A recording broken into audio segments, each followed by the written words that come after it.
Hello, everyone, and welcome to the webinar. My name's Gary Allen. I'll be your speaker today, and I'm really excited to bring you a story about a law firm's journey to best-in-class financial performance. So this webinar is approved for credit from the Association of Legal Administrators, a great organization if you haven't been part of it. So be sure to check that out if you're a legal administrator and want to find great ways to participate in your community and learn a lot about a difficult job.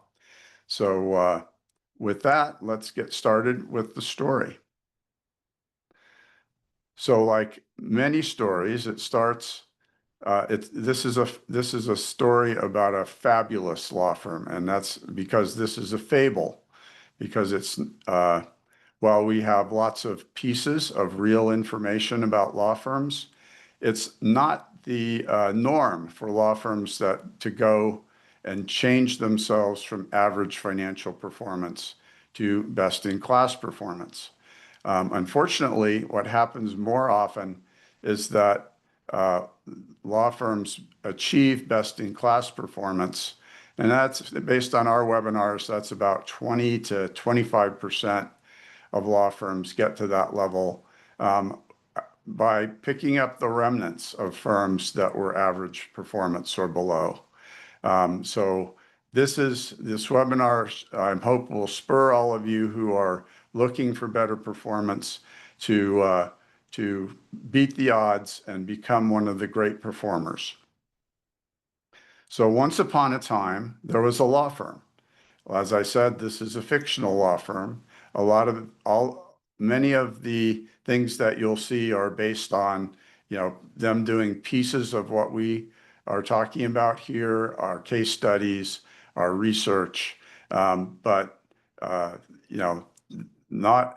did not actually happen to a law firm. They're a 20-lawyer business and employment law firm. They serve small and mid-sized businesses across the Pacific Northwest.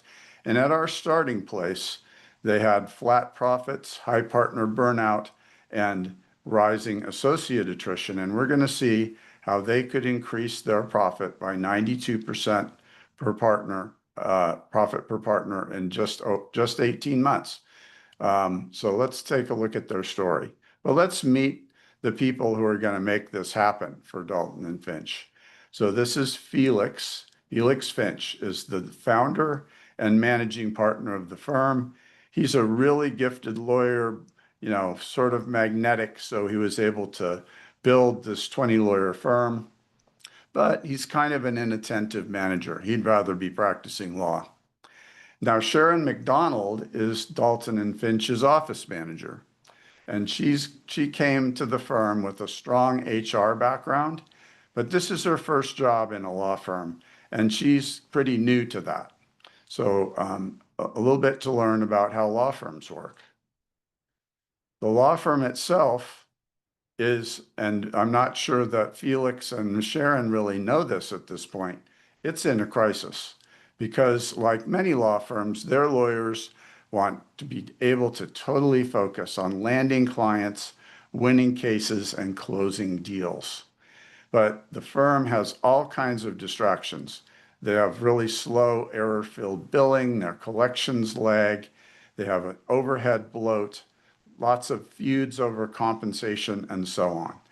And so the question underlying this that our heroes don't know necessarily is the firm's best talent going to leave and basically make the law firm fall apart in the process?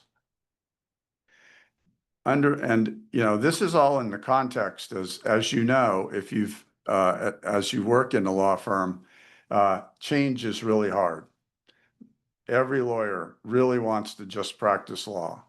Sharon, the office manager, she's herding cats all day. She's got a broad-ranging job with lots of crazy things to do. And in any business, and in particular in law firm, there's plenty of inertia. We've always done it this way. So, why should we change? It's worked up to now. And people fear disruption. They like doing things the way they do them, or at least they're used to them, even if it's hitting their thumb on a hammer. They want to keep doing it because it's the way they've done it. They use legacy systems. They have a lot of skeptical partners because that's the nature of lawyers.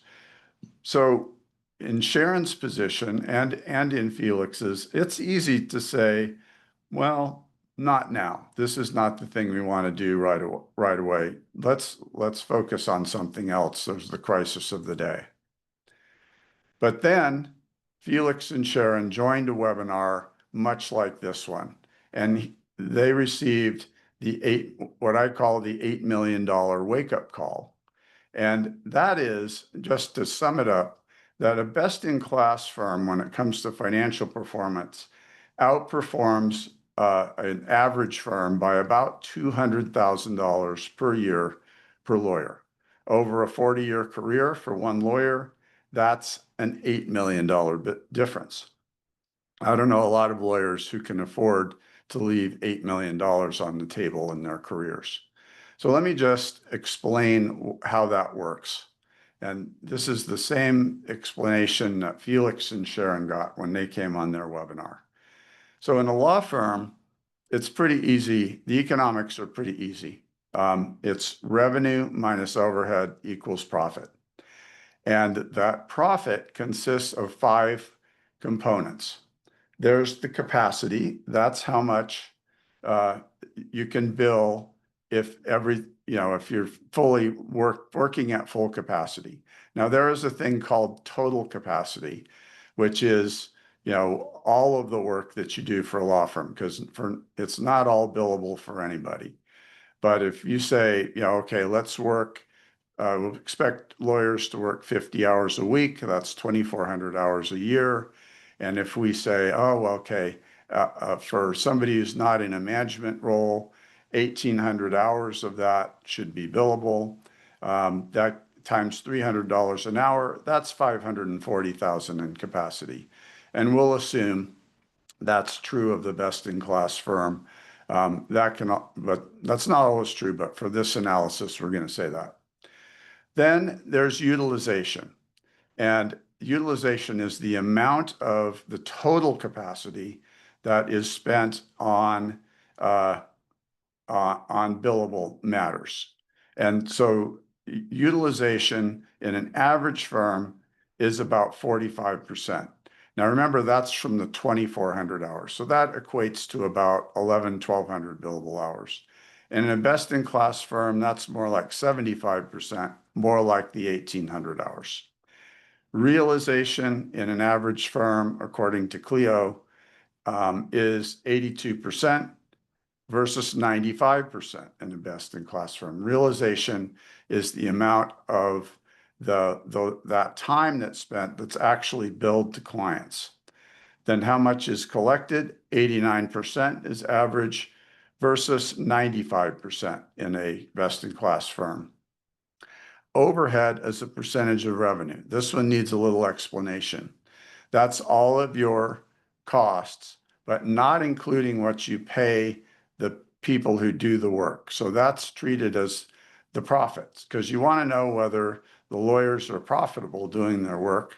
So you don't count their salaries or bonuses or draws as part of that. And in an average firm, that's 50% is the overhead. But in best in class, it can be 30% or less. So when you do the math on all that, the profit per attorney in an average firm is only 118,000 versus 318 under these assumptions. That gives you the $8 million difference over the course of the career. So that's kind of the framework we'll use to talk about profitability in Dalton and Finch. And so what is this all? Where do I come into all of this? So, I do these webinars for our software company. I'm the founder of the company. And my background is I learned a lot of things about law firm economics the hard way. So I went to Stanford Law School, And in one of the top law schools in the country, I learned exactly zero when it came to business education. And that's true just about anywhere. It was 35 years ago when I went to school, or almost 40 years ago now. And it's also true today. So there's really nothing has changed in the profession that way. So I went to law school. I went out and I joined a firm, and these were wonderful people and great lawyers, but they didn't run a great business. So about 2 years out of school, that firm imploded and people went all sorts of different directions. I was lucky to land in a good firm. I moved around a little bit after that. A few years later, I joined another firm, very prestigious regional firm. Yet within 2 years, the branch office that I was uh, working for closed, and I had to find another job. So I was sitting at home on a Saturday afternoon. The office managing director calls me and says, "Firm's closing on Monday." I had a 6-month-old baby at the time, and suddenly no paycheck. So all of that has given me a real passion for helping law firms to become better businesses. That's the bad part. The good part is I was really fortunate to land in a very well-run mid-sized firm that achieved best-in-class performance. And that really changed my career as a lawyer, both in terms monetarily and in terms of my own happiness and satisfaction with my career.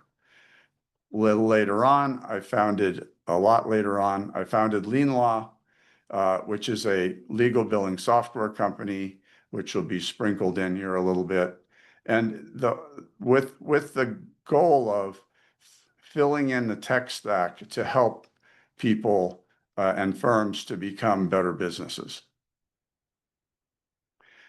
So when we size up Dalton and Finch, I like to use what we call the law firm report card. And it's all of the same metrics that we just saw.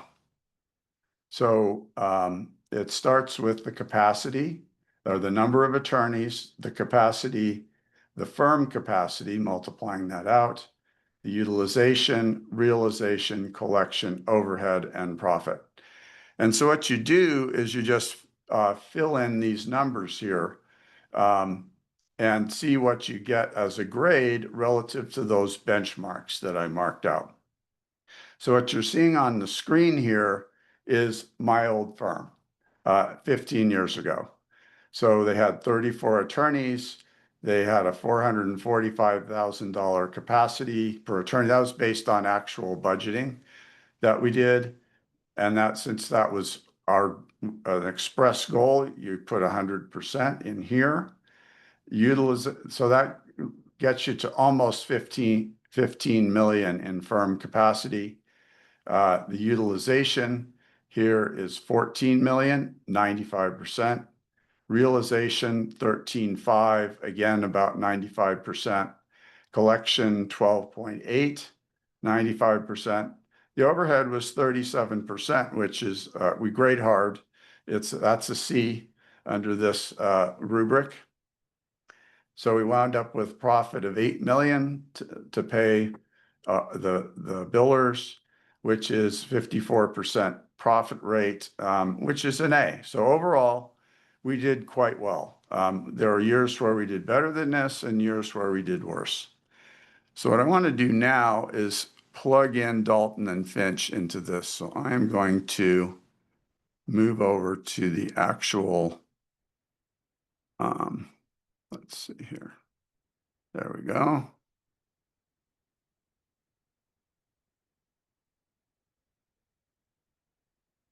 All right, so now you should be able to see the report card. I'm going to plug in their numbers roughly.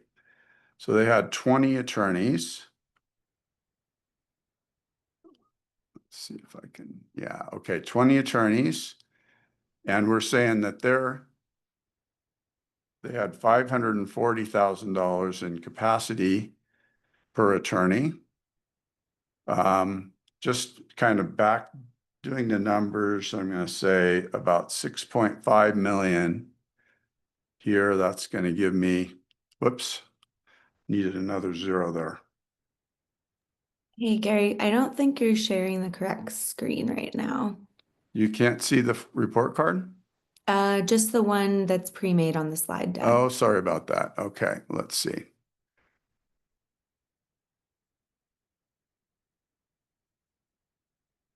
Here we go. That's the one. Okay, can everybody see that now? Yep. So 20 attorneys, 540,000, 6.5 million. Does that look good, Molly? Yep. Okay, great. So realization, we're going to say, all right, we're going to try to back into about 80% of this. So we'll say about 5.8 million. And about 5 million collected. And 50% overhead. All right, so you get a little different report card for these guys. This, this is available to all of you after the webinar to come and take a look at this and see where you may stand on things. The other thing I like about it is it's got a strategies tab here. So you can come back here and say, oh, we have a capacity problem. What do we do about that? And it gives you a number of just kind of high level ideas of what to do. Maybe if we have a capacity problem, we can become more specialized or find non-competitive niches, et cetera. So I'm not going to go through those, but that's kind of how the report card works. All right, so let me go back.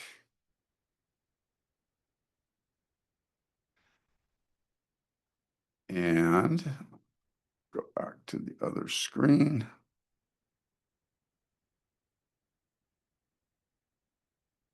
Okay, so Dalton and Finch did that. You saw the grades. It was pretty horrible. So what do they do now? So that gives them, kind of the incentive to go, all right, we can get past all of this inertia that we've got and all the problems in the firm. What do we do? And so what we teach on these webinars is that there are 3 steps to great performance. And so they are to develop efficient processes, incent productive people, and to provide product and service alignment with your clients. And I've spent a lot of time just trying to boil all this down. These aren't the terms we used in my firm, but trying to get this to something really simple, because simple is super important for things like this. Lawyers like Felix and other people at Dalton and Finch, they don't want to have a complicated management system. They don't want to have 25 different metrics. They want to have something simple that produces results. And that's the idea of this system. So when we think about fixing broken processes, this is what we found at Dalton and Finch. And my apologies to Hamilton as I read this, but this just naturally turned into a wrap. So their billable work was chronically slow, their invoices delayed, their collection rate low. They had frustration around compensation. Their partners would hoard origination, and their associates would disengage or leave the show. And the bottom line of all of that is that great lawyers can't thrive when the firm has a broken vibe. But these are kind of typical of most firms you're going to see. But they do really have create a drag on your performance. So Dalton and Finch set out to get into this process upgrade. And immediately they ran into those skeptical lawyers who are going, oh, here we go again. We've tried this before. It's just going to be another cluster. And these guys were able to overcome that with some data. And this is the kind of data that we gather and provide that talks about what the impact of some of these things are. And of course, we're a timekeeping and billing company, so that's what we're most familiar with. But Dalton and Finch said, like, all right, you guys, we are losing $120,000 in a 6-month period to unbilled meetings that show up in Microsoft 365 in our calendar and time entries, but don't make it into our bills.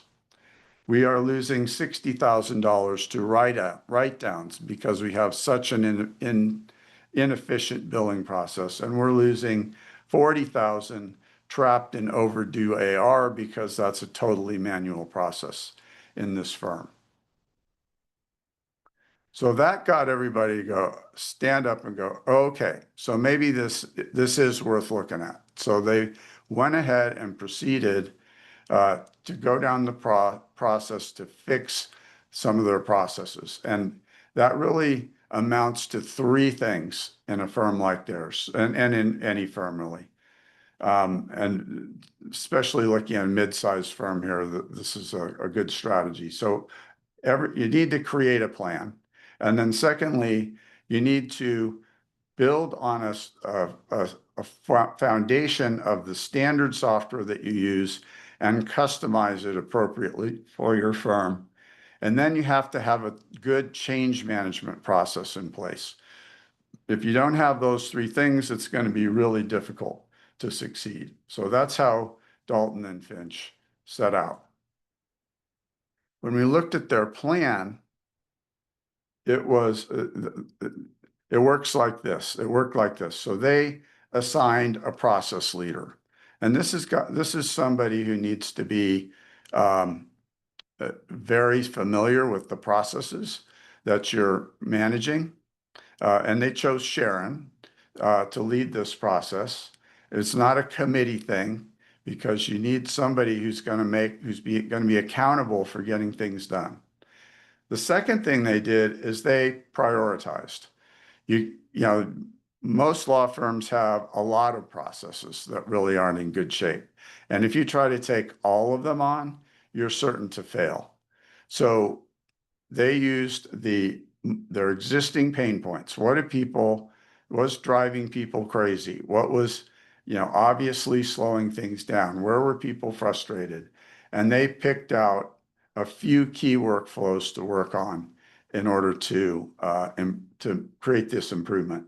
And what they picked were their billing, their collections, their client intake, and their reporting. And so you go through a process, like of an actual process map of all the elements of those processes, so you understand everything you need to do.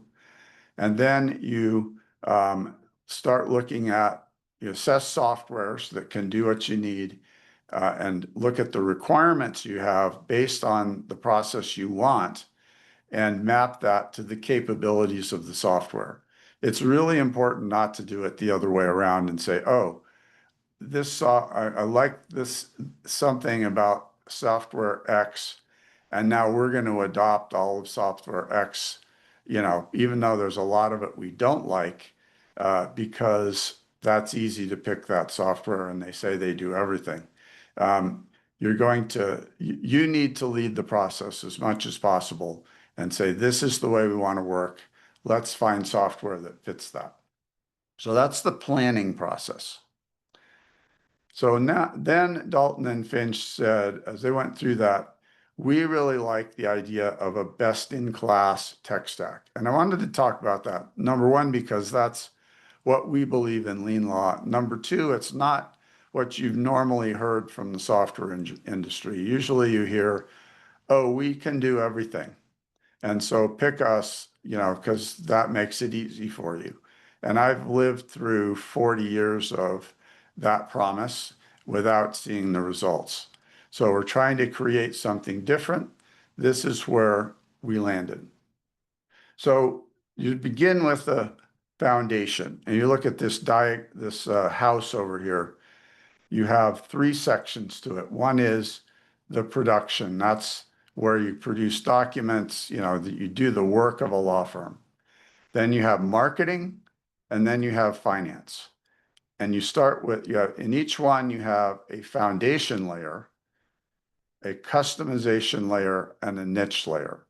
So when you look at the foundation tools for this firm, obviously it's Microsoft 365. Almost everybody's using that. Then on the finance side, we have QuickBooks because that's the choice of 85% of small and medium-sized businesses. If this were a different kind of firm, like a family law firm where you had to do a lot of digital marketing, you might have a CRM and more marketing and sales, but we're not going to focus on that.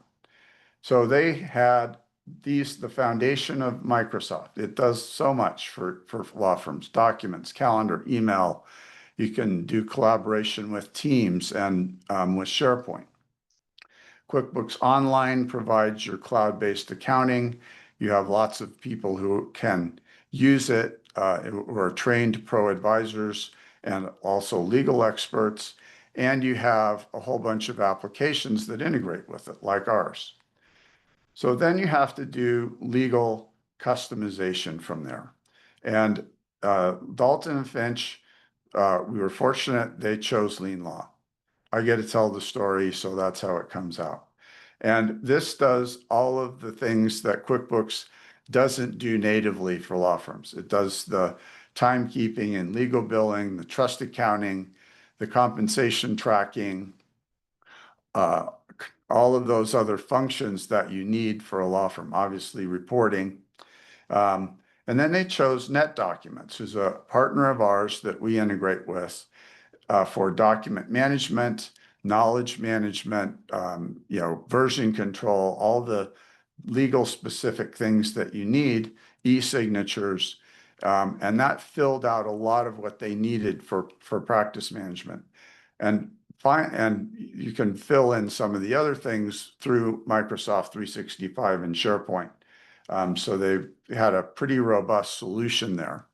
And then finally, you have the opportunity, because you've picked those foundation level tools, to choose from a lot of integrating apps that integrate for things like docketing, a specialty practice management, like for an IP firm or for a contingency firm, and a bunch of cool finance apps that we don't have the chance to talk, the time to go through today, for things like payroll and benefits management and accounts payable management and credit card management that are very slick the way they integrate with QuickBooks. So that's the tech stack that Dalton and Finch picked. And so what it looked like was the integrated accounting and billing with QuickBooks and LeanLaw. NetDocuments, as we mentioned, they use Teams for document and client communications, and did standardized intake versus Microsoft Forms. And it solved those most important problems in their workflows, which, that's where you're really going to see some improvement in terms of your in terms of the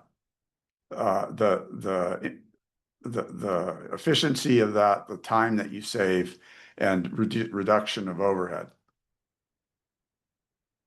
So the final part of the processes for Dalton and Finch was to adopt a change management process, and they used what's called ADKAR, which is put together by a company called ProSci.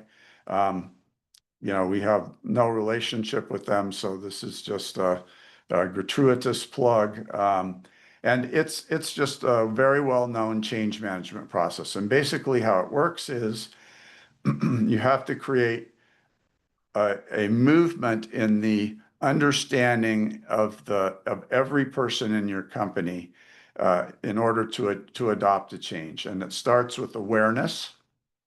I know I need a change, to the desire to change. I want to do that. The knowledge of how to do it, the ability to implement that knowledge, and then the reinforcement.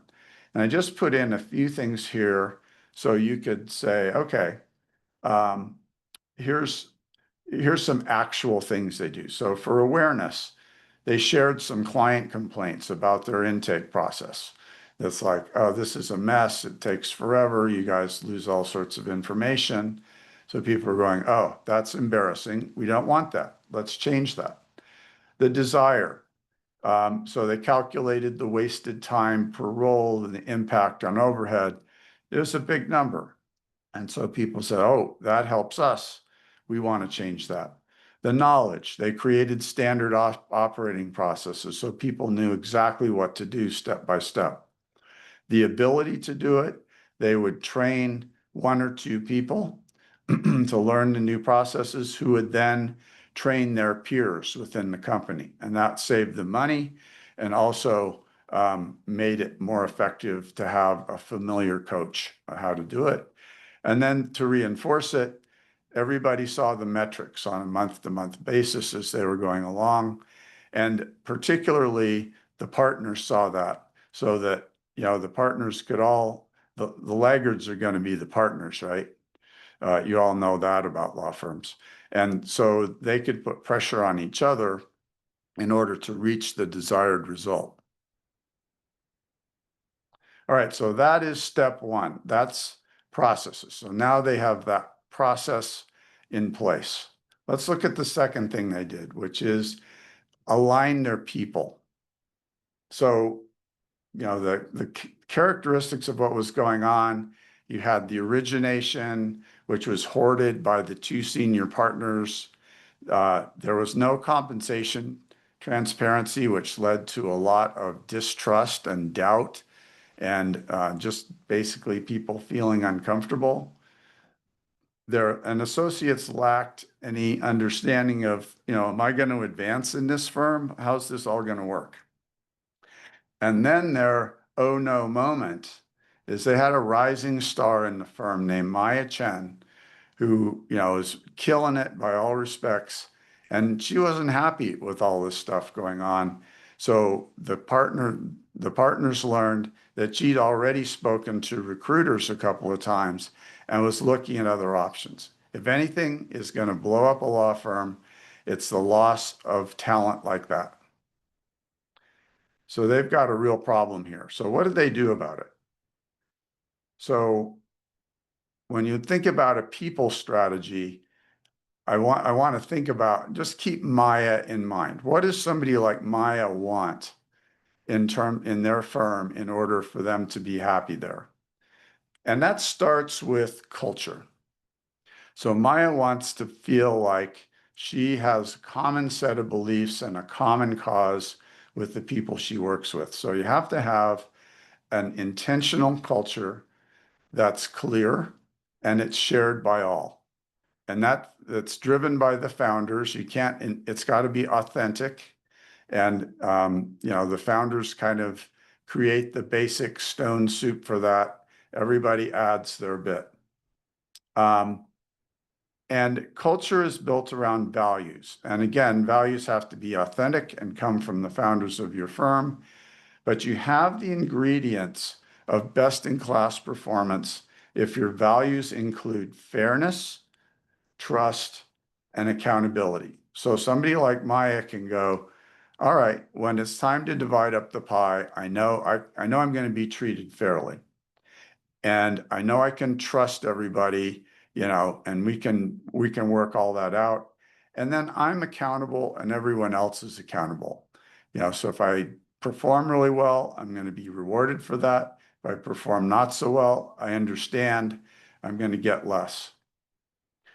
And all of those values have to be aligned with your compensation.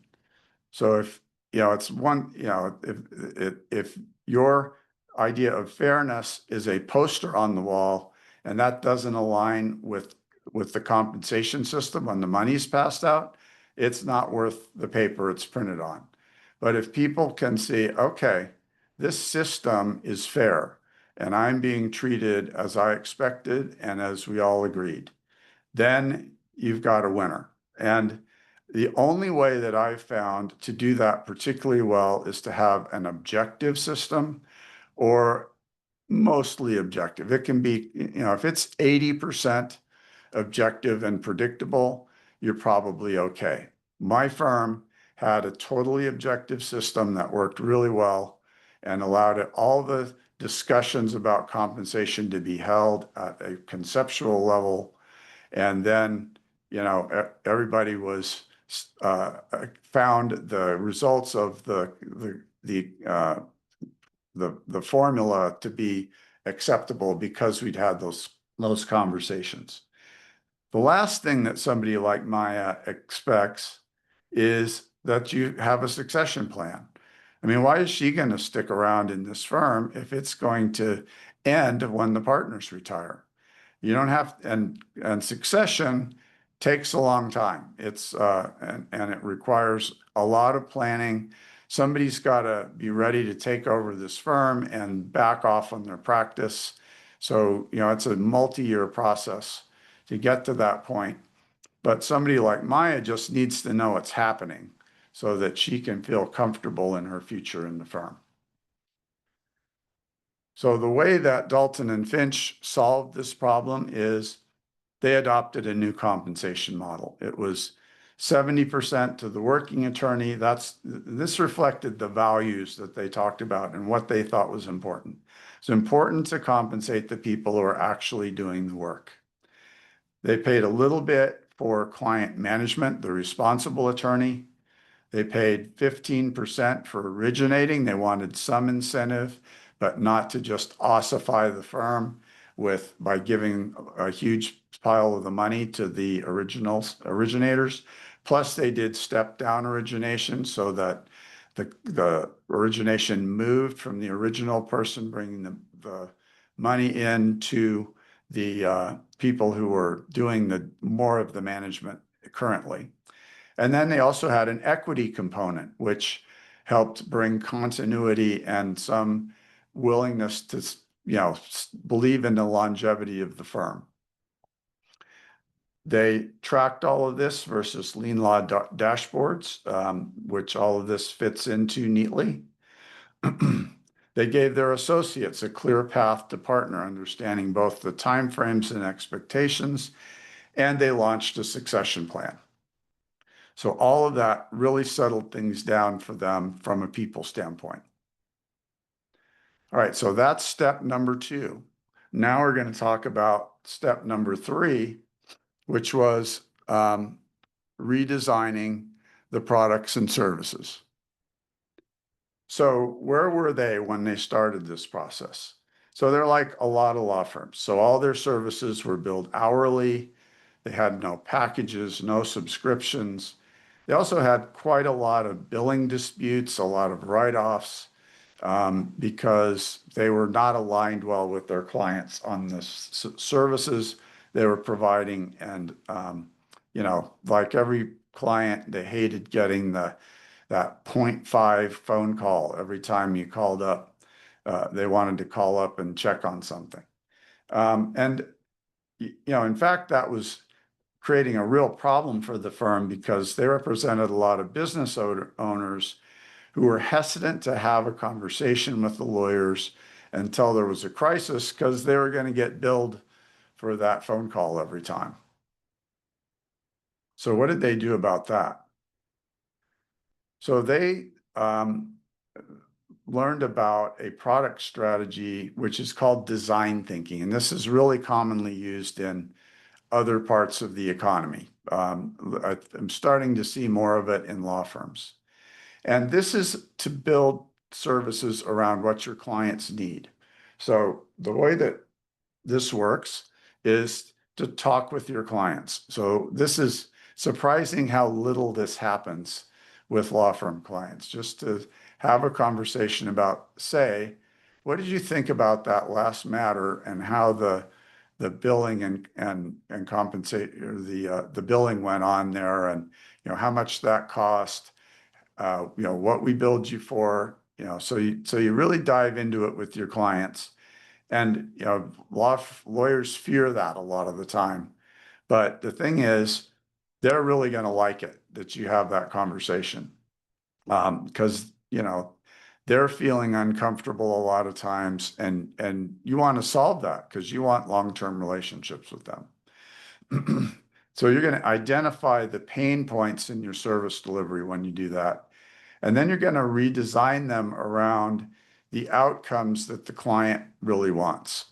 And you're going to learn, what those outcomes are that may not be the technical legal thing you thought you were hired to do.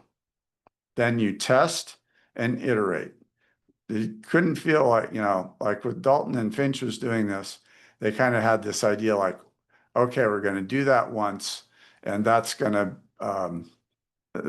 solve the problem. No, it's going to take 2 or 3 iterations to really dial it in and get it right. And you need to be ready to do that experimentation. And then at the end of the day, you want to figure out how to price based on value, not on time. And you want this to be more profitable for your firm than hourly billing, not less so. So it's not just like, gee, how much can I squeeze in for a fixed fee? But where does the client really see value? So I can charge more for a fixed fee and get a higher rate of return rather than lower. So what Dalton and Finch understood when this is all done is you don't have to guess about what your clients want. They're going to be happy to tell you at the end of the day. So Dalton and Finch goes through this process, and they find some new services that they're going to charge. So they came up with a flat fee HR essentials audit for their clients, because hiring employees is scary for business owners. I can attest to that.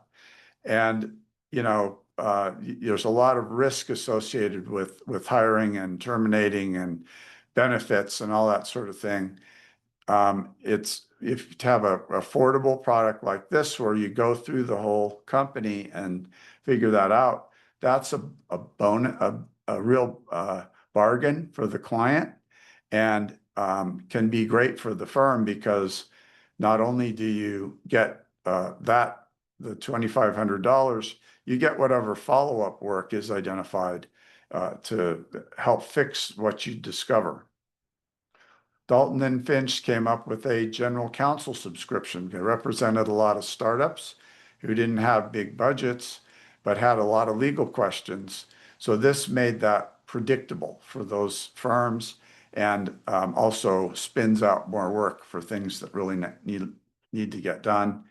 Finally, they came up with a startup legal bundle, which is, both the corporate formation, maybe some small securities work, et cetera, that they could put together and, just make that a one-stop shop, and with predictability for the client. That was very desirable from the client standpoint, and the law firm gets a new client out of it. So it's a win-win as far as that goes. The last part of the product and service alignment is to do the right kind of marketing. And law firms really are not very well dialed in on this for the most part. So this is a business-to-business law firm. And so the right kind of marketing for that is typically referrals and in-person relationships. And that's what Dalton and Finch focused on. And they looked at doing things like creating LinkedIn visibility for all their partners. It's inexpensive, just takes a little bit of people's time, and gives you good visibility to the business community. Speaking at local chambers and startup accelerators, using AI to assist with networking opportunities, like follow-up after you meet with somebody, something that's really easy to have fall off the table. And then updating their website to show that they understand the client and making these plain language offers that we talked about. Now, if they'd been a business to consumer law firm, there might have been other things that they needed to do with digital marketing, SEO, and that's a whole different story that we'll talk about in a different webinar. But this was what was appropriate for this firm, and they dialed it in so they didn't waste a lot of money on branding or sponsorships or SEO that didn't matter for their client base, or certainly not digital advertising, which is not how people generally hire lawyers in this world. Okay, so Dalton and Finch has done a lot over the last 18 months, and they come to the end of that. They're about to have their firm retreat where Felix and Sharon have to report the results to the whole firm. So they're feeling really nervous going into this. Obviously, there's been some communications, but this is kind of the big rollout of the results. So let's see how they did. So when we look at process, they were able to increase their realization from 82% to 87%. So that is the amount of work that was done that was actually billed. And that's a measure of improved billing processes, and something that our clients experience frequently when they upgrade their manual billing processes. Their collections increased from 89% to 95% because they increased their use of retainers and also just had better follow-up on the billings. Their timekeeping and invoicing administrative time was reduced by 20 hours a month. Less paper, less manual work by the admins and the lawyers. Document support time. Now, I had NetDocuments that made it a lot easier to find and work with the documents that they had. Saves 20 hours a month, just one hour per lawyer per month. But those seem like small incremental things, but the profit per lawyer, and I ran all the numbers on this, if you want to see those, increased by $61,000. And the firm profit increased by $740,000. So, and the cool thing is that all those process improvements they just put in place, as they do additional improvements on their utilization and on their realization, those things increase, more or less automatically as you go along, because you don't need a lot of extra work in order to get those improvements. And as a bonus, their invoices were sent within 3 days of month end, which increased their cash flow by $440,000. So the timeline was about 12 months to roll that out. The investment is about $75,000 total, and the break even was less than 2 months. So pretty great return on this. So that's process. Everybody listening to this presentation at the Dalton and Finch retreat is nodding their heads, pretty happy at this point. The people outcomes. So Maya has now been promoted to partner, and this lit a spark for her. She's now trending to $1 million practice in the firm, and she's their superstar. She's the kind of person that you build a best-in-class firm around. You don't need everybody to be a Maya, but you need a number of them who are going to take that incentive and run with it. The firm-wide utilization increased from 45 to 55% because of that new comp system, where people felt more incented. The unwanted associated turnover went to 0. Now, I say unwanted because sometimes you don't mind if people move on. And, if you have a objective compensation system, it tends to make people self-select if they're not performing at a high level. They adopted an internal leadership pipeline to deal with succession. And Judith Dalton this most senior partner, she stepped back very smoothly from her practice, spread out that her origination credits, was compensated appropriately. So, that partner retirement, that founder retirement, which can be, one of those really scary points in the firm, was handled without a lot of problems. So on the people side, they spent 12 months rolling those things out because there's a lot of expectations to change. Cost about 75,000 in both time and in some consulting cash to make that work. Break even less than 6 months. So now people are really getting excited and going, okay, I knew it's been feeling better around here, but now I understand why. And now let's look at the product side of things. So at the end of the 18-month period, they now have 30% of their revenue from fixed fees or subscriptions. Their utilization has increased from 55 to 60%. The realization increased from 87 to 92, and both of those are the result of those new fixed fee products that they adopted that were a really good match for their client set. And their clients were happier. Their net promoter score, which is a measure of client satisfaction, is up 40 points, which is a lot.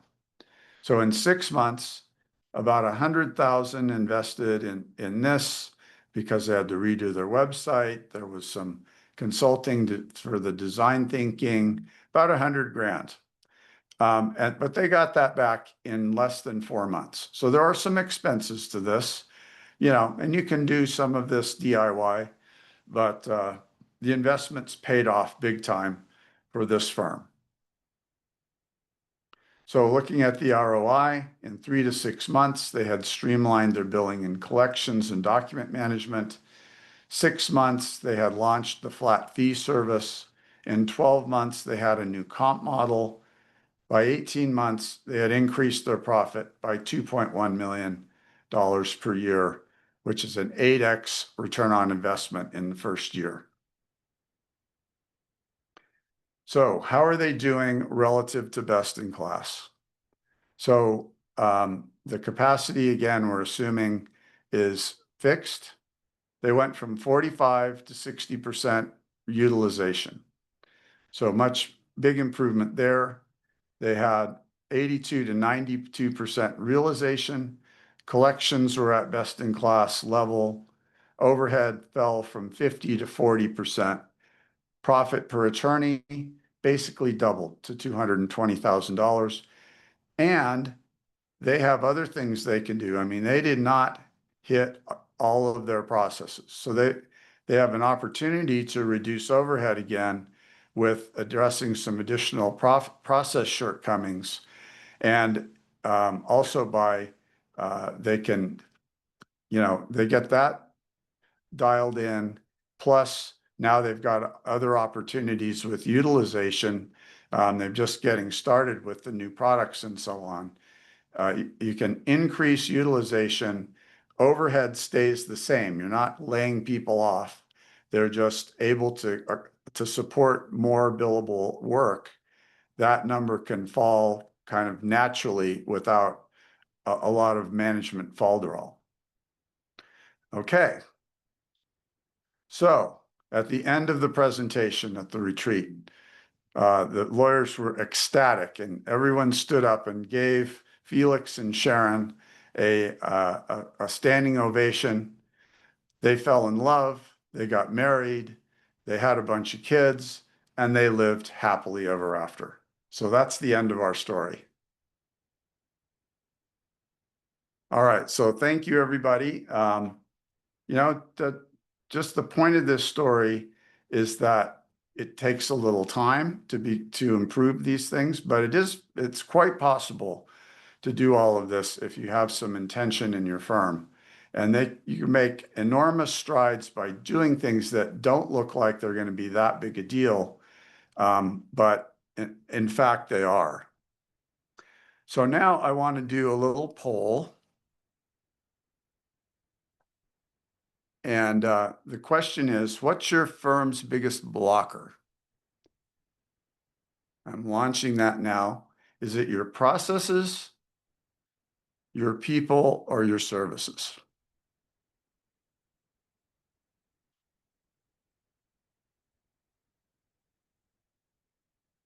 So if you wouldn't mind filling that in. All right, give you a couple more minutes here.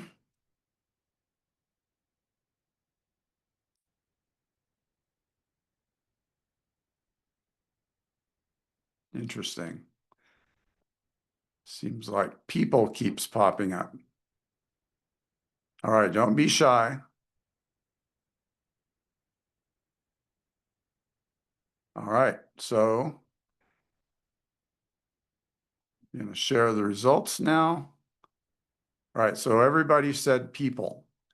That's really interesting, and that rings true with a lot of law firms that I've seen. So, thanks for responding to that. Okay, thanks everybody. At the end of this webinar, you're going to get an email. You're going to be able to review the slides and the recording. You're going to be able to download that financial report card.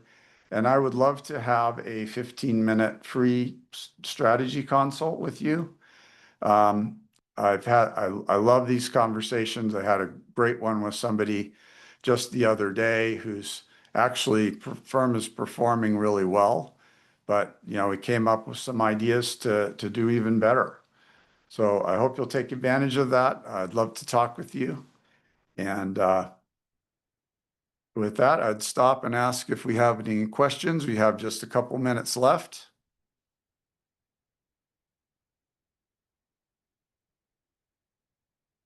Anybody have any questions?